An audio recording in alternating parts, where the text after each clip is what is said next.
Yes. You stay behind.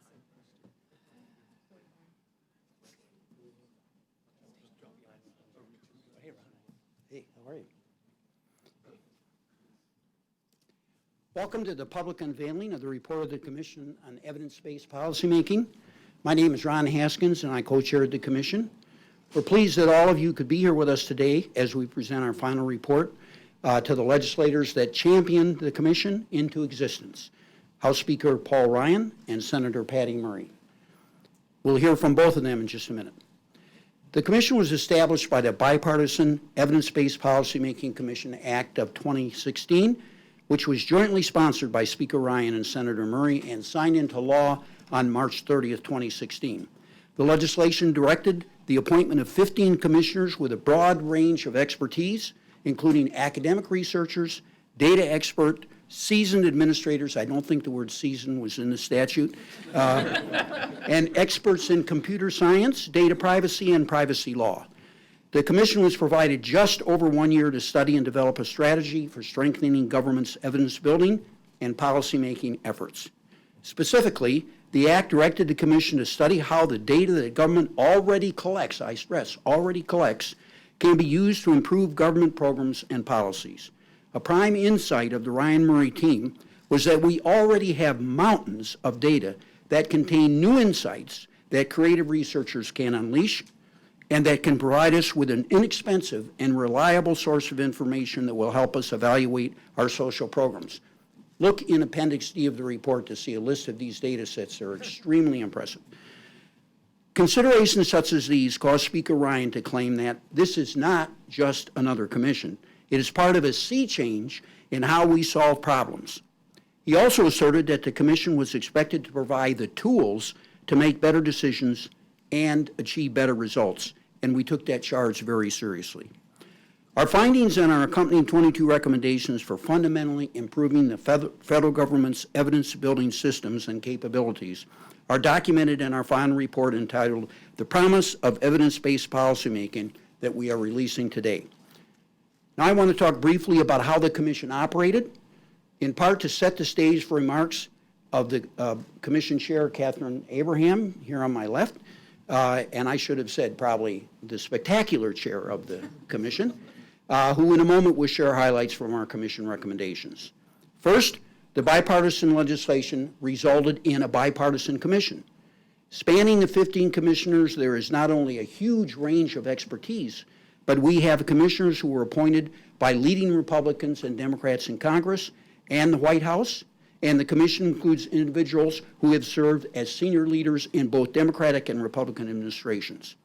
Second, we undertook an exhaustive fact-finding effort before sitting down to put pen to paper on any recommendation. The fact-finding phase extended for a full 8 months and included 7 public meetings, 3 public hearings to get the views of anyone who believed they had a message for the Commission. We invited all of them and listened to them talk. In fact, we were so intent that we held the hearings in Washington, D.C., Chicago, and San Francisco so people from other parts of the country would have an easier time getting there. We issued a request for comments through the Federal Register. We conducted a survey of federal offices that generate or use evidence. Overall, we received input from more than 500 individuals or organizations. We also had commissioners with an impressive range of expertise related to data, research, and program evaluation, as well as a huge range of perspectives on anything you could think of. All of these sources of input about the current state of federal government's capacity to both generate and apply evidence to improve programs and policies was invaluable as the Commission developed recommendations precisely to strengthen those capacities. Many factors helped us complete our work, but 2 stand out. First, at the outset of our work together, the Commission developed a set of 5 guiding principles that shaped our recommendations and that we believe should serve as guiding principles for evidence-based policymaking as a whole. Here are the principles. The first one is privacy. Privacy and confidentiality must be respected in the generation and use of data and evidence. Rigor. Evidence should be developed using well-designed and well-implemented methods tailored to the questions being asked. Transparency. Those engaged in generating and using data and evidence should operate transparently, providing channels for public input and comment, and ensuring the evidence produced is made publicly available. Next, previously thought to be impossible to achieve in Washington, D.C., humility. Care should be taken not to overgeneralize from findings that may be specific to a particular study or context. And capacity. The capacity to generate and use data and evidence should be integrated within government institutions and adequately funded and staffed. The second vital factor that helped us produce a good report on time was our collective commitment to the task we were given by the Congress and the President. This commitment helped us create our vision. Here it is. The Commission envisions a future in which rigorous evidence is created efficiently as a routine part of government operations and used to construct and evaluate public policy. We engaged in vigorous debates about the right path to achieve this future, but in doing so, we learned from fellow commissioners who had expertise in areas different than our own. The result is a final report and a final set of recommendations that are endorsed by all 15 commissioners. We're able to produce a report and recommendations supported by the entire commission, not only because we shared a vision, but because we listened carefully to each other, and above all, we were willing to compromise. There are many issues in our country that generate differing views, and we're all immensely pleased that the need for more and better evidence and our strategy for getting there in a privacy-protective way was unanimously approved by members of the Commission. Generating and using evidence to inform government policymaking and program administration is not a partisan issue. As the legislative co-sponsor, Senator Patty Murray, said, whether you think we need more government or less government, you should agree that we should at least have better government. The Commission believes that the adoption of the recommendations contained in our report will prove transformational and will lead to a significant increase in the volume of high-quality evidence that is available to inform policymakers. On behalf of the entire Commission, I thank House Speaker Paul Ryan and Senator Patty Murray for their highly effective and bipartisan work in developing the legislation that created the Commission and their continuing commitment to evidence-based policymaking that will help implement our recommendations. So enough of this talk about Speaker Ryan and Senator Murray. Let's turn the mic over to them. I give you Speaker Ryan. All right. Thank you, Ron. Appreciate it. You sound like a senator. Member of the House. Yeah, I know you are. First of all, I want to welcome Patty to this opportunity to work together, just like I want to welcome her team to Lambeau Field this Sunday. Yeah, we're very excited about the rematch. Yeah, right. Yeah. We trash talk each other a lot on this stuff. I want to thank all the members of the commission. Really appreciate this. This is a phenomenal piece of work. We asked them to do a lot of work in a fairly short period of time, and they did an outstanding job. I'm thrilled today to be here to be a part of releasing this report. This is impressive, important work. Now, this report will help fulfill the desire that the American people have for an efficient and effective federal government. Who's against that? This report sets forth a vision that which in rigorous evidence is used to inform and shape public policy at all levels, from Congress to our executive agencies. And we can get greater use of existing data while strengthening privacy and legal protections for citizens, and providing them with the greater transparency on how the data the federal government collects is actually used. Now, I admit you don't often see the two of us standing up here together. It's about every 2 or 3 years we do something. But I think it's high time we just agree where we agree and go and agree. And that's something that we're trying to do a little bit more of these days. Why did we think this was important? Why did we set aside our partisan differences that so often prevail around here? It is because right now, if you were born poor 50 years ago, you were as likely to stay poor today as you were then. We've made some progress, but not nearly enough. It's because taxpayers deserve to know that their money is being spent wisely. It's because we need to make sure that we actually reward results and not just effort. The Commission has provided us with a set of specific recommendations that will help us develop the tools to know what is working and what is not working. It sounds so simple, but it's just not what we've been doing for a long time. So we now have the expertise, the idea for legal protections, and the technology to do this. So I'm very proud to work with you, Patty. I'm very proud of the commissioners, all the work that you've done. We will now be working with our colleagues in the House and the Senate on legislation to do this, to improve access to data, to improve privacy, and to help expand our capacity to improve programs. So that is what this is all about. It's about changing our approach so that we can actually change the status quo and improve people's lives. That's why we're doing this. I see a lot of people who've been a big instrumental part of this work, and I want to thank you all for your involvement in this. And we really look forward to executing this policy so that we can get the kind of results that we all want to achieve. So with this, I'd love to introduce my friend, Patty Murray. Thank you. Thank you very much, and we look forward to being at Lambeau Field on Sunday. I want to thank Speaker Ryan. It's really been his vision and push and willingness to work in a bipartisan way that brings us here today. And I really want to commend you and thank you for that. It's great to work with you. And I want to thank Ron and Catherine and really the entire commission for everything they have done to pull together this really fantastic report. You know, people across the country haven't been looking at Congress in recent years and thinking to themselves, wow, these people are getting a lot done. And they certainly aren't looking at what is happening here and thinking, wow, they're making a whole lot of evidence-based decision-making. Well, as all of you know, after the government shut down back in 2013, and after Speaker Ryan and I worked together on a 2-year budget deal to pause the chaos and dysfunction, we wanted to keep working to address these issues. We wanted to show people that bipartisan work was possible and necessary, even in often two-partisan times. And we wanted to do what we could to give government the tools it needed to work smarter and better for the people it is supposed to serve. And that is why I was so happy to work with Speaker Ryan on this legislation, creating this commission, and it is why I am so excited about the report that is going to be released today. And here's why I am passionate about evidence-based policymaking and why I think this work is important.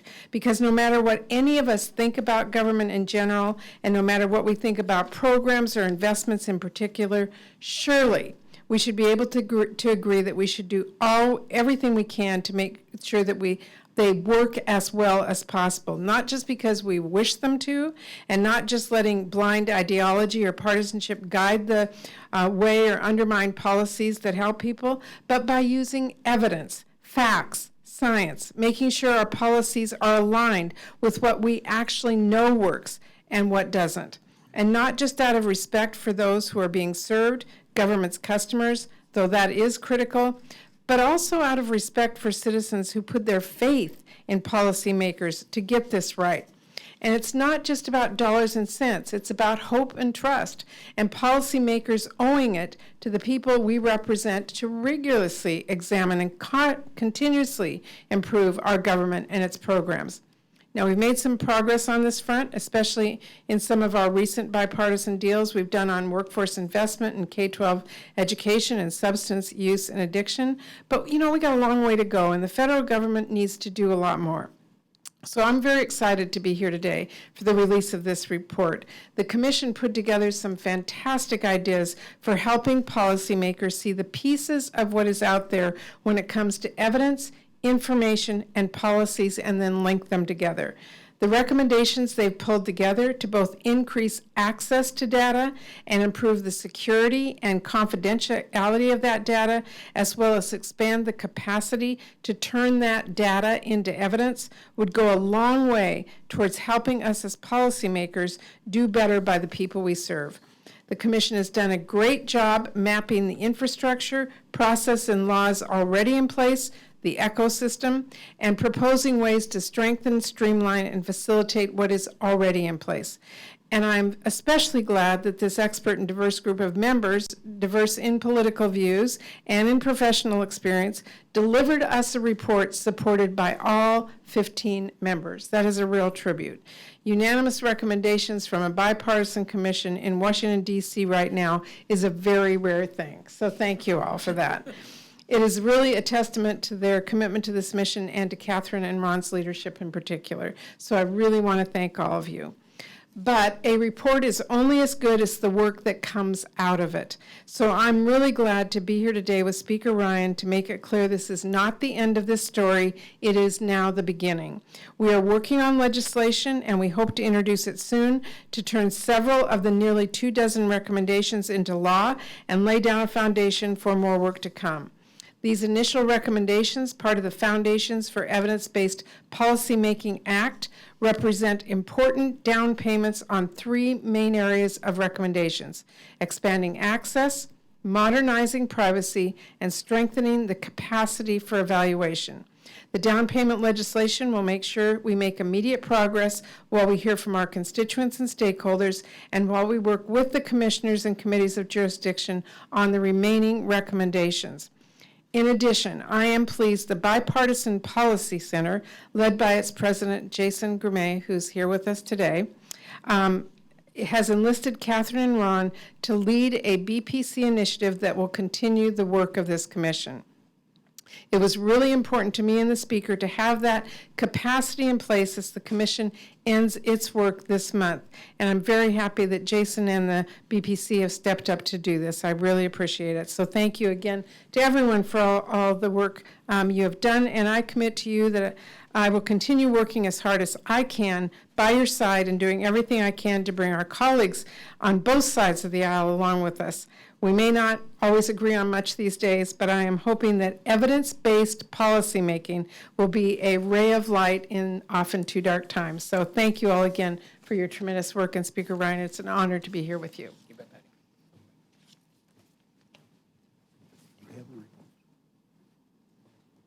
Okay, good. So thank you for those remarks, Speaker Ryan and Senator Murray. We're so pleased that you could be here with us today. Now, it's my great pleasure to introduce yet another great supporter of evidence-based policymaking, Dr. Catherine Abraham. Catherine chairs the commission, and she has done a terrific and wonderful job wrangling the commission over the past year. And when I say wrangle, I mean, of course, with velvet gloves. Catherine. Thank you, Ron. And thank you to everyone for being here with us today as we release the report of the Commission on Evidence-Based Policymaking.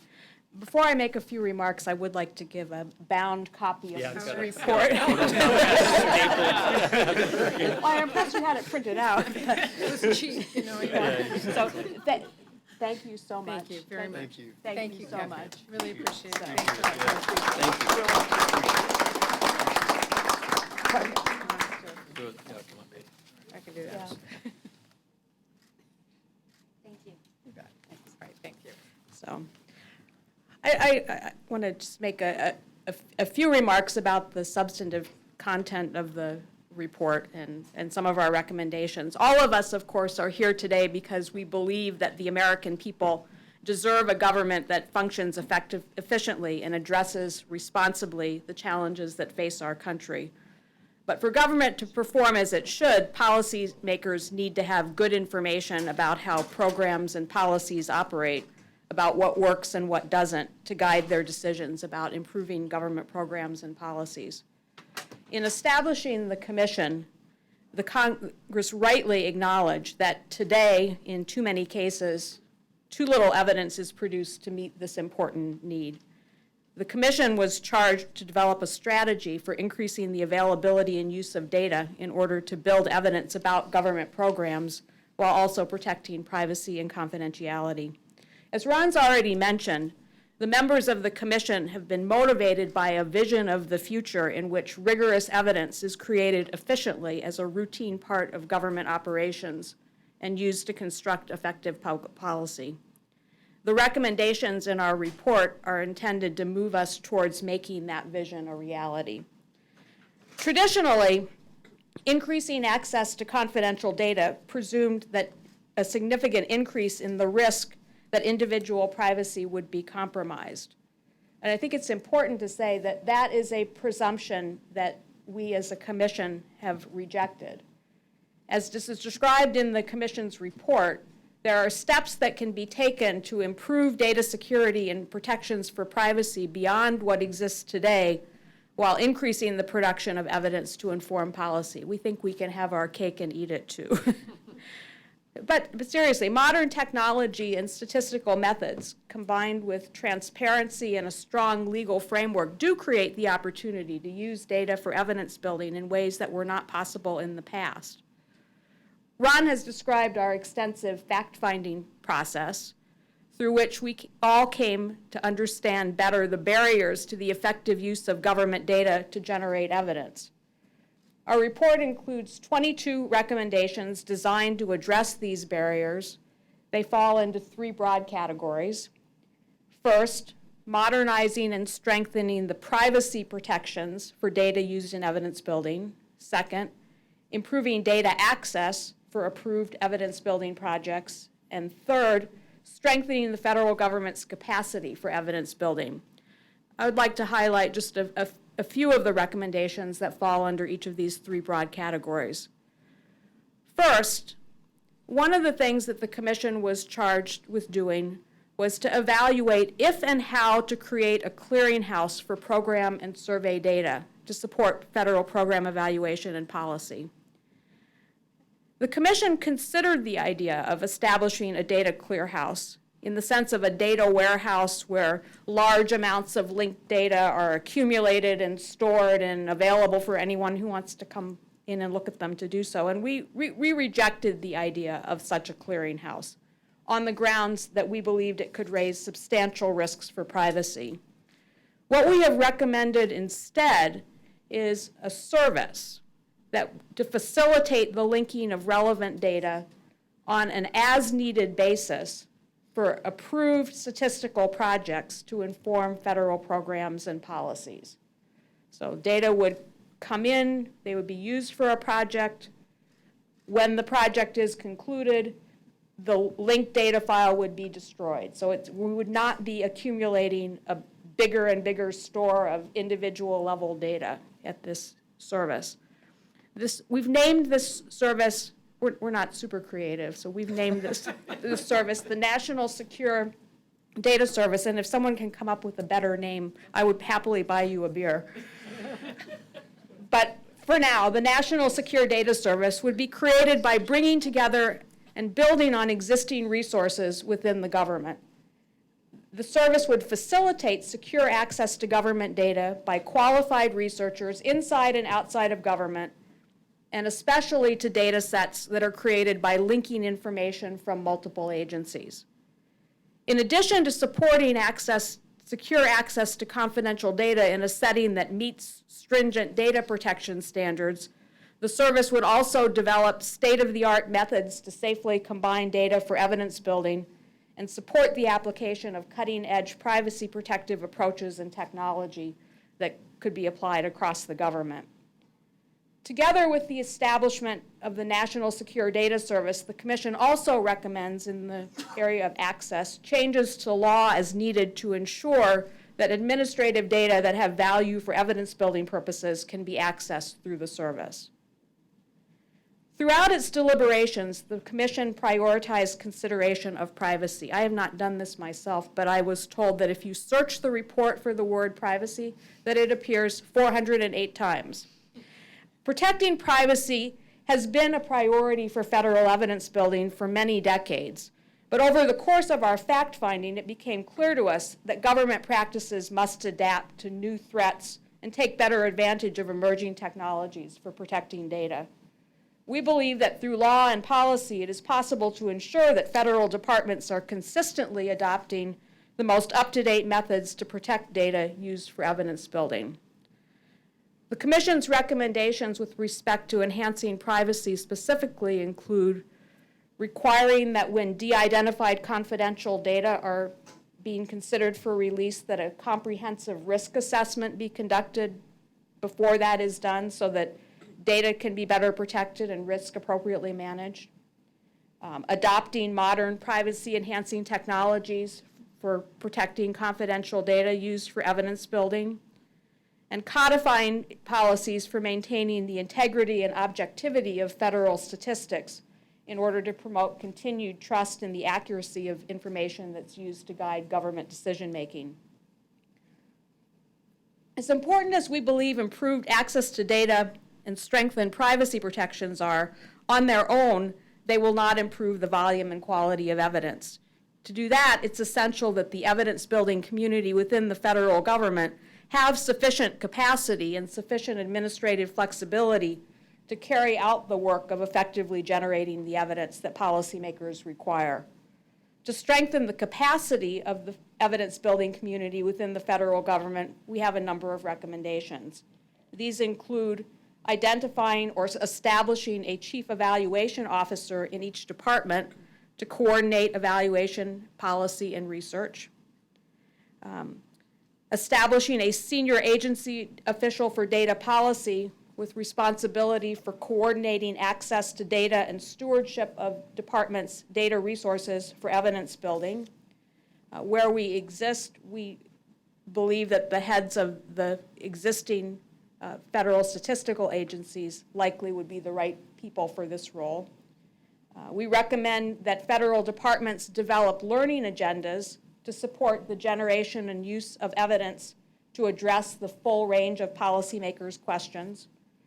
We recommend improving the coordination government-wide of evidence building by directing the Office of Management and Budget to facilitate cross-government coordination and consider how a greater commitment to foundational information policy responsibilities can be achieved, including through any required consolidation or reorganization at OMB.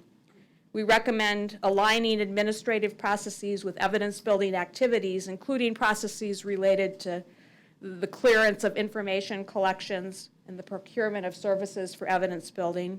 And finally, we recommend ensuring that sufficient resources are available to support evidence building activities. That's a lot of recommendations. I've really given you the highlights. The details of our vision for the future and how all these pieces would work and fit together are laid out in our report. We hope, of course, that these recommendations will be implemented expeditiously, and we very much look forward to partnering with the Congress and the administration in whatever way possible to advance the recommendations of the Commission in a future built on evidence-based policymaking. So, Ron? Thank you, Catherine. I think it's where I'm supposed to announce that we only have an hour and 15 minutes to go. Catherine, what? We need chairs. We need chairs. You can't have chairs. You got to learn to suck it up. Catherine and I want to acknowledge, and I think a lot of people in this room, I see congressional staffers around, know that behind every good deed in the Congress, there is a staff. And we had a magnificent staff, and we want to recognize all the members of our staff. Without them, we would have been in trouble. And we also want to recognize the staff that really helped us make this possible, and that's John Ryder from Senator Murray's staff and Ted McCann from the Speaker's staff. They both worked closely with us. They testified in our first hearing, and they really made a big difference. So now, questions. Here's the way we're going to handle it. If anybody has a question, raise your hand. I'll recognize you. You can say who you are and what you represent, and then the what you represent part, real light on that. And ask a question, and I'll figure out who's going to answer the question. This will be a chance for you to meet the members of the commission as well. So who's going to ask the first question? Yes. Hi, I'm Mohana Ravindranath. I'm a reporter with NextGov. I was just curious where you see the greatest opportunity to work with the private sector, maybe how businesses can help out with evidence-based decision-making, policy-making. I think I'm going to ask Bob to answer that question, since he has the most general knowledge and is a businessman in disguise already. So the commission doesn't opine on the implementation of ideas to bring in private sector data to enhance the quality of federal statistics and evidence-based policy. It notes, however, that as time goes on, the volume and the richness of those data is increasing, often faster than the resources in the federal government. So it's something that we judged was somewhat outside the scope of the commission, but the spirit of your question warms the hearts of many of the commissioners. Next question.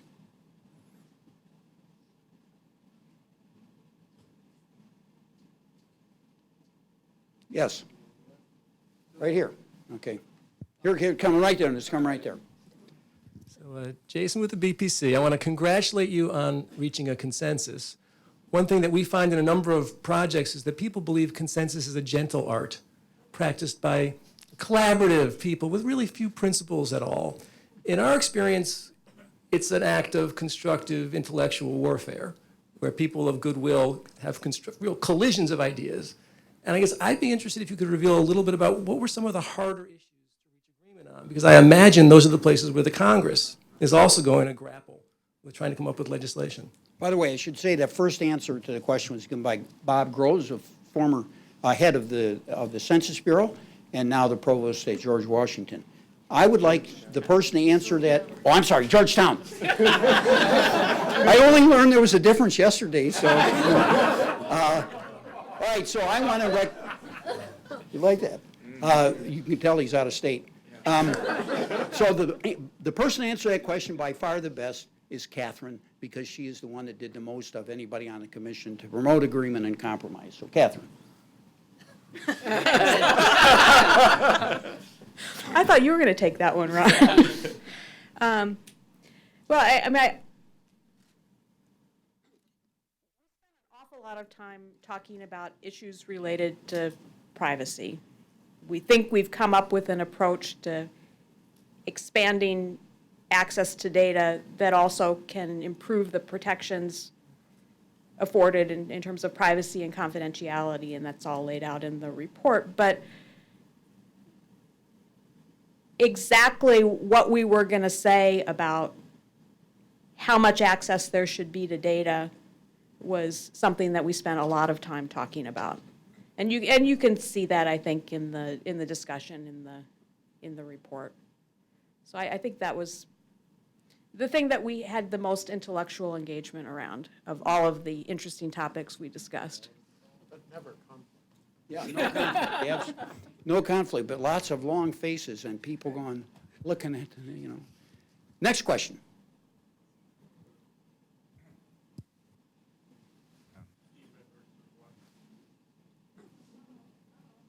George Washington University.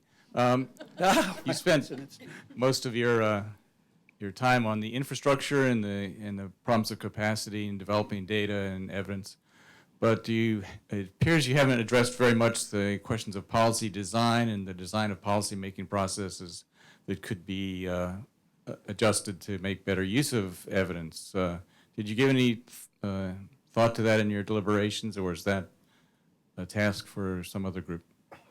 Okay, let's see. Who am I going to ask to answer that easy little question? I think I'll ask Robert Shea, former senior official at OMB. I used to work for Steve, so thanks, Steve. We actually focused on the governance of the creation of evidence and its use mostly in agencies. So we think we've designed an infrastructure that can establish a routine way of deciding what are the main questions we want asked, how will we go about getting the evidence to answer those questions, and then use that in the decision-making process at agencies. I'm excited that this group will stay together in some capacity to continue to push that exact question, how will this be injected into policy? I mean, we're talking about really unlocking a treasure trove of data, and that hopefully results in a great deal more evidence that can then be used in the policymaking process. We're a long way from just that first step, so this is the beginning of a long journey, full employment for Ron and Catherine for many years to go.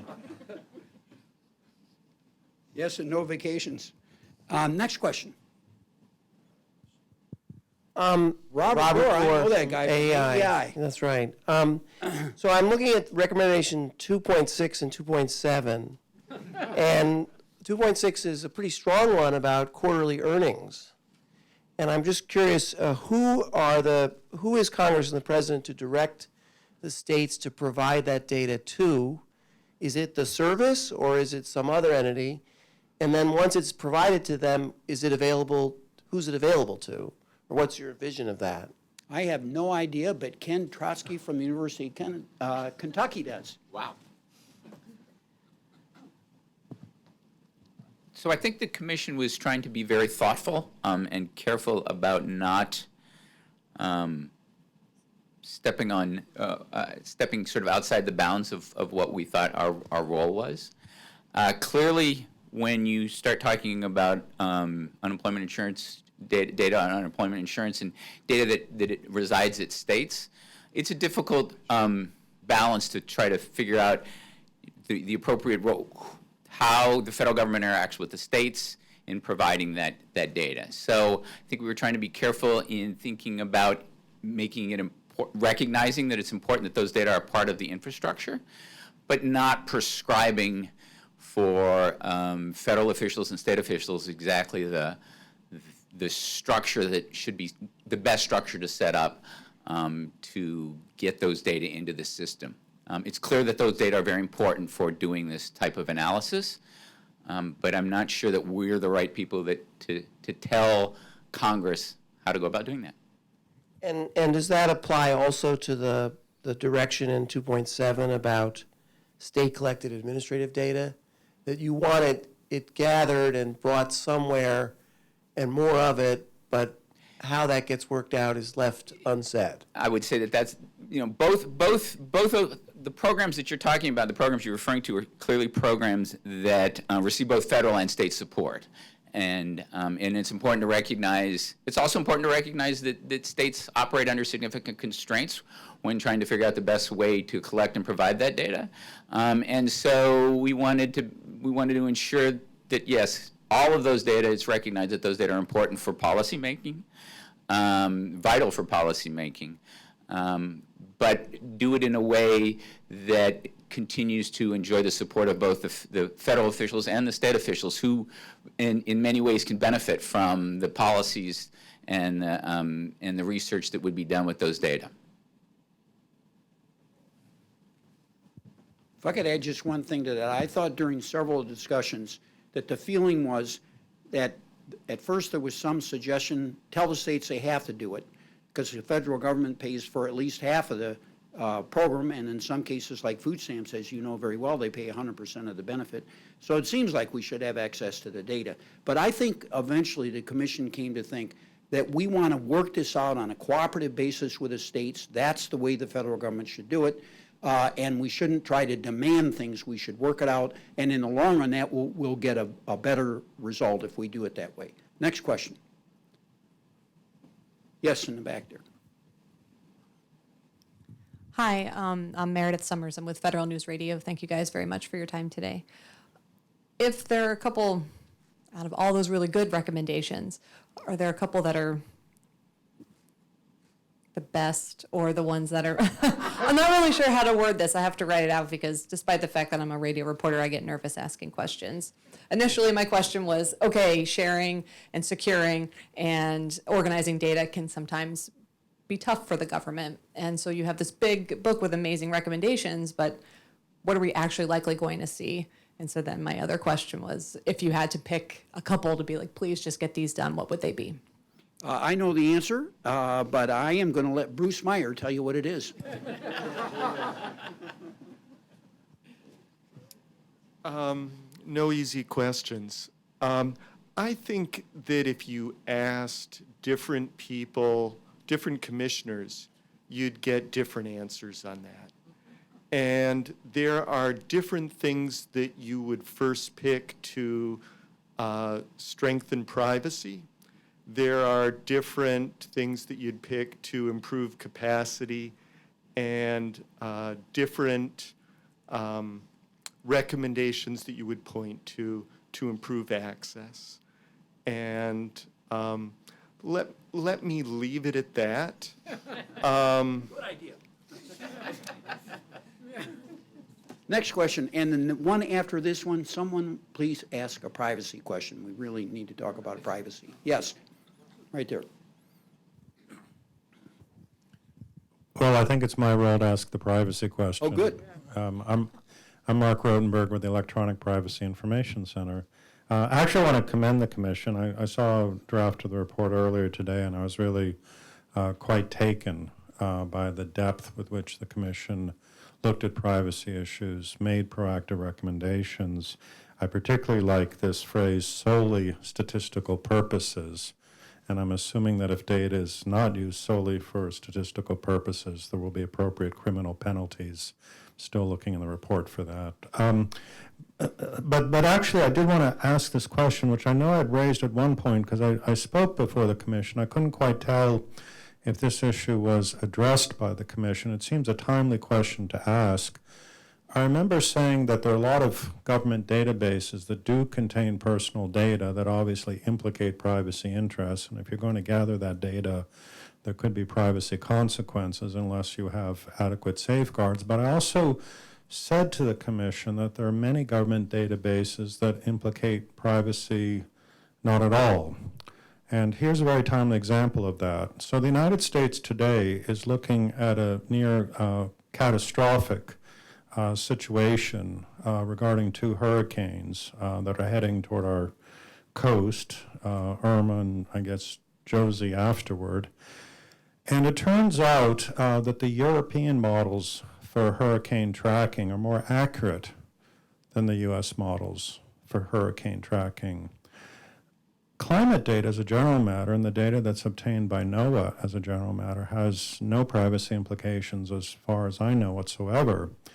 And if we were talking about evidence-based policy based on government data, my instinct would be to say, are we doing everything we possibly can to make that type of data widely available, build upon it, innovate, produce better decisions? So on the one hand, I truly want to commend the Commission for doing, I think, a very good job with the privacy issue. I've been reading these reports for many years. I think this is one of the best. But at the same time, to ask you if you actually did think seriously about evidence-based policy where there is simply no trade-off, where we actually need to be doing more than we're currently doing. We should not be relying on European models when hurricanes are battering the coast of the United States. I want to remind people in the audience, we had 15 commissioners. 5 of them were appointed specifically to deal with privacy. And I realize that your question is not directly about privacy, but I'd like one of the 5 commissioners that was really important in the Commission in establishing the privacy positions. What, you said there are 500 uses the word or something like that? 408. 408. And that's LaTanya Sweeney from Harvard, where there's great arguments. Go ahead. Oh, well, it's a tremendous compliment to get from Mark a statement that if that's the privacy question Mark Rodenberg has to ask, we did a heck of a job with privacy. And I'll just leave it at that.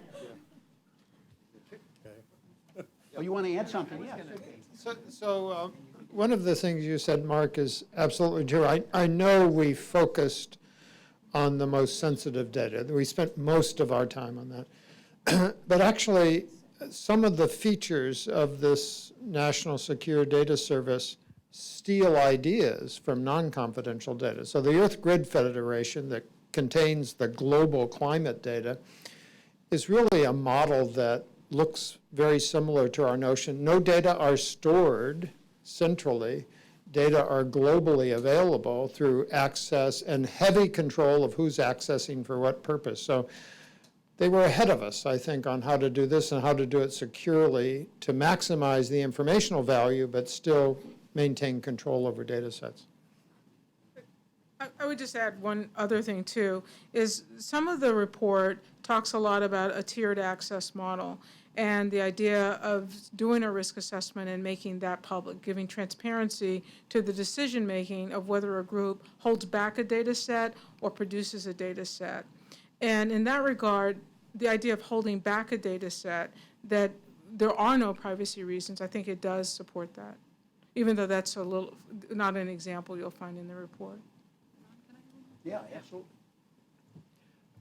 I wanted to add one more thing. I think one of the reasons why you see the report talking about certain kinds of data more than others, and you give a good example, is the Commission was really focused on trying to identify the places where we thought we were really very much behind and really had opportunities to try to expand access, and there are a lot of issues around linkages between different sort of siloed data sources that we saw a big opportunity for leveraging this treasure trove of data towards doing more evidence-based policymaking.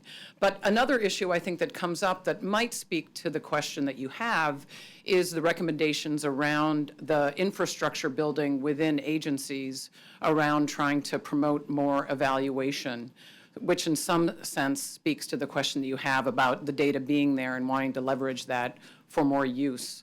And part of that has to do with resources, and part of that has to do with trained personnel in order to, the capacity of the trained personnel in order to do more of the evaluation. Okay, one more question. Yes, right up here in front. Well, wait till you get the mic. I'm a reporter with Tax Notes, Zoe Sagalow. I was just curious if you have any ideas for how evidence-based policymaking could be used in tax reform, one of the main things that Congress is looking to do. Who can answer that question? Tax question. The co-chair. Sure. This is getting a little bit into the weeds, but one thing that we can't do right now is put together a good measure of income to look at, say, the distributional effects of a policy change, like a change in the tax code, or to simulate the effects of a tax reform. And some of the proposals in the commission report would make it easier to link survey and tax and program data so that you could get a better picture of the American people and do better simulations of tax reform. Okay, I was just kidding about the last question. Somebody here from Science, Distinguished Journal, we got to ask a question. Jeff Mervis. Thank you. You talked about next steps, and I don't know if Jason or one of the members of the commission wants to deal with it. What role do you see yourself playing? I mean, the Speaker and Senator Murray talked about legislation. Do you hope to be advising them on that? Do you hope to be a resource once they set up a steering committee? How do you see your afterlife contributing to what you want to achieve? I'm going to give a brief answer, and then Catherine's going to give a long answer. We have a big problem. We've already talked about how crucial the staff was. We're going to lose the staff completely because of the way the commission is funded. Now, I don't think any of them are going to die immediately, but they all have real jobs, and they have to work at those jobs, so they're not going to be available. I think we're both scheduled for like 27 speeches over the next, or participation in panels and so forth, over the next 2 or 3 months. In fact, we have one next year. So that will go on for quite a while. And then we've already mentioned the Bipartisan Policy Center is going to more or less quarterback a whole series of activities, including meetings. How exactly we influence the legislation, I was worked for a Ways and Means Committee for 15 years, and I was in the White House for a year, so I have a lot of experience in this, and it's really hard to predict how that's going to happen. The first time out of the box, we've worked, especially the staff has worked on this, and as the Speaker said, it will be introduced in both the House and the Senate. It's been bipartisan. It's been very enjoyable. From everything I've understood, there have been no major conflicts. So I think we're going to get that first bill. But that first bill, there are a lot of provisions that are really difficult that are not going to be in that bill. So exactly how that shapes up, I don't know. I still know a lot of people on the Hill. Catherine knows a lot of people. We have other people on the commission who have influence on the Hill. So we're going to push for it. But in the end, it's the members of Congress and especially their staffs that are really going to shape this, and we'll be available to advise them. So I call that a half a plan. All right, so thank you, everybody, for coming. We really enjoyed having you here, and we all, I think, I'm confident in saying we all greatly enjoyed the privilege of working on the commission and getting to know each other very well. And we're going to hang out here for a little while in case any of you want to ask questions in private. So thank you very much for coming.